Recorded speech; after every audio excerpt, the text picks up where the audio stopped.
এই ছবিগুলো সেই ক্রিকেটারদের যারা কিছুদিন আগে পাকিস্তানকে তাদের দেশের মাটিতে টেস্ট সিরিজে হোয়াইট ওয়াশ করেছে। যে পাকিস্তান দলের বিপক্ষে কোনো টেস্ট জয় ছিল না বাংলাদেশের, সেই পাকিস্তানকে এবার সফরে গিয়ে টাইগাররা করেছে হোয়াইট ওয়াশ। আর ক্রিকেটারদের এমন অনন্য অর্জনে সবার আগে ফোনে অধিনায়ক নাজমুল হোসেন শান্তকে সাধুবাদ জানান প্রধান উপদেষ্টা ডক্টর মোহাম্মদ ইউনূস। সেদিনই তিনি ক্রিকেটারদের আমন্ত্রণ জানিয়েছিলেন সংবর্ধনার জন্য। ক্রিকেটারদের ফেরার পর নানা ব্যস্ততার মাঝেও অবশেষে তাদের ডেকে নিলেন প্রধান উপদেষ্টা।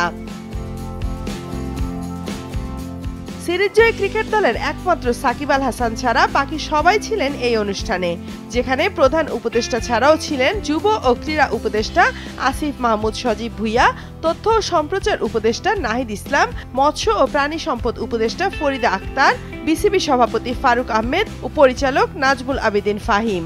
250-টিরও বেশি ডিজাইন অপশন নিয়ে ওয়ালটন স্মার্ট ফ্রিজ, বোঝে আপনার প্রয়োজন।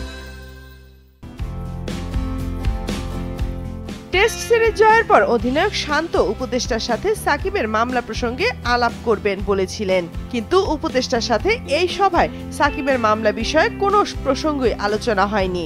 যদিও হত্যা মামলায় অভিযুক্ত সাকিব আছেন ভারতের বিপক্ষে সিরিজের বাংলাদেশের স্কোয়াডে। অনুষ্ঠানে সিরিজ জয়ের জন্য এবার সামনাসামনি ক্রিকেটারদের ধন্যবাদ জানিয়েছেন প্রধান উপদেষ্টা।